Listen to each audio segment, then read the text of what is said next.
Hi, my name is John Lubaale. I'm a student at the Department of Consumer and Food Science at the University of Pretoria. I was formerly a master's student at the same department, and I was funded by the MasterCard scholarship.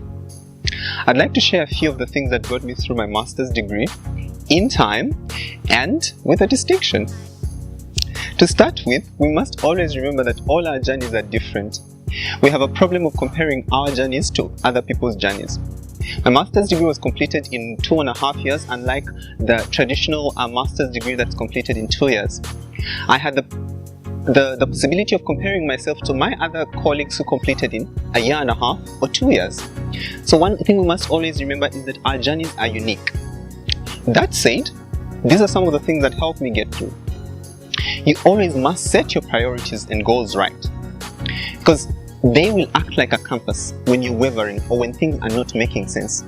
Your master's or honors journey is going to be a difficult one, and there are chances that you will always lose focus.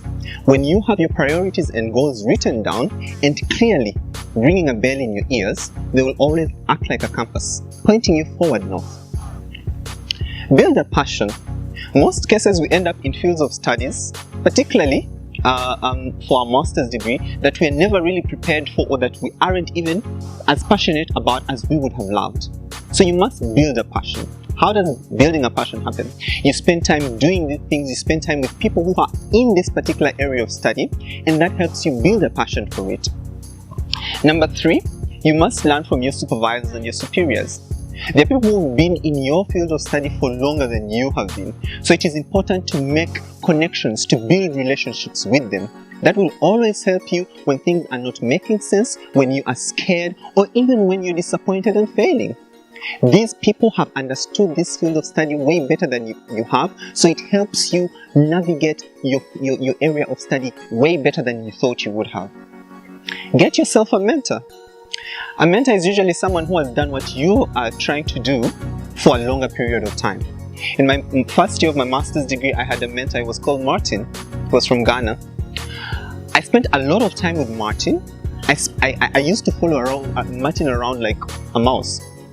And the thing is, it helped me build an understanding of theories and principles of study that I never really understood before I started my master's degree.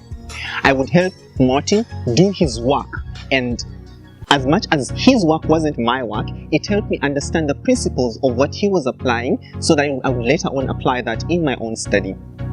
Today I can help other students because I spent as much time trying to learn from my superiors. I've had quite a number of mentors along the way. Martin was very instrumental, and there was Yemi as well. I spent time with them, and that helped me understand my field of study. The principles that I have applied in my field of study up until date are things that I have learned from my mentors. Fourthly, invest in yourself.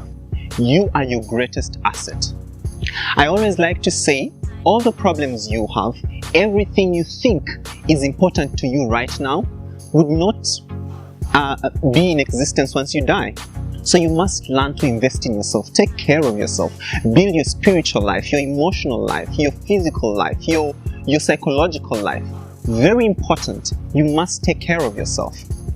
I would like to specifically speak about your psychological or mental health. We have psychologists in the university, and the scholarship, MasterCard Foundation particularly has a psychologist who caters to the students' needs. Take time to talk to them.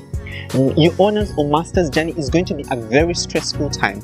So you must always remember that there is someone out there who will help you understand and deal with whatever is going on at a mental level in a better way than you could possibly deal with it.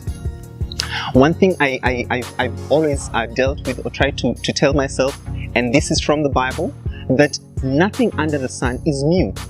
So share with people outside your field of study as well. Everyone who has done something, who has achieved something, has a story to tell. The stories you get from them are definitely going to help you navigate your field of study much better. Have fun, go out, party, hike, go do something you love doing that isn't academic. Why is that important? Most of the time we spend in our research or doing our research, I was going to say the lab because I spend most of my life, my well, life in the lab.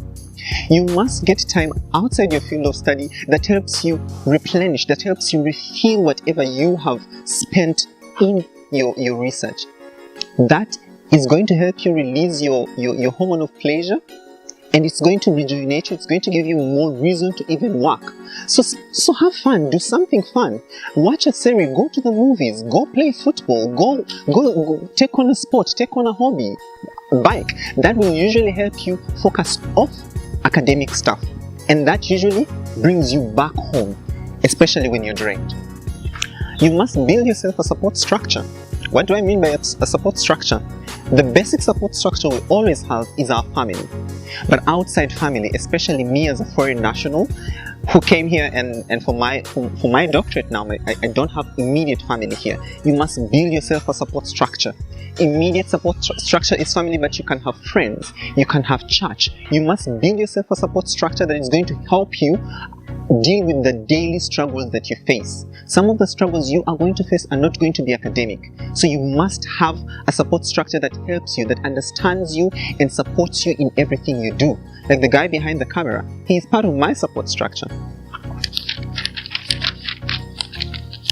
Don't be afraid to fail. Failing is something that I have come to learn is part of every great person. Failing is only the start. It's only one side of the coin. You know, when I was doing my master's degree, I made a fundamental flaw at the start of my research, and we only realized it about 6 months later, after I had done most of the work. And I felt like a failure. But over time I've come to learn that when you fail, it doesn't mean that you've completely become a failure. No, it just means that there's been something that you need to learn from that experience. And once you learn the lessons from that experience, you then move on. Always remind yourself that if you've given something your best, failing doesn't make you a failure. Failing only means you now need to look at it from a different aspect. Celebrate your victories. You have small victories along the way. When you focus on the bigger picture of finishing your master's degree on time, or finishing your master's degree altogether, and you forget to celebrate the small victories, the baby steps, you will ultimately not enjoy the journey. And yet your master's degree is not going to be ultimately the certificate that you get, but the experiences that you have achieved along the way. So celebrate small victories. If for example, scientists, I'm going to use the example of science because that is what I'm doing. If you have an experiment working out today, celebrate that experiment, celebrate that victory, celebrate small victories, because it's the small victories that ultimately make up the bigger victory. Thank you so much for listening, and I hope this information helps you along your degree and helps you with your journey. Take care.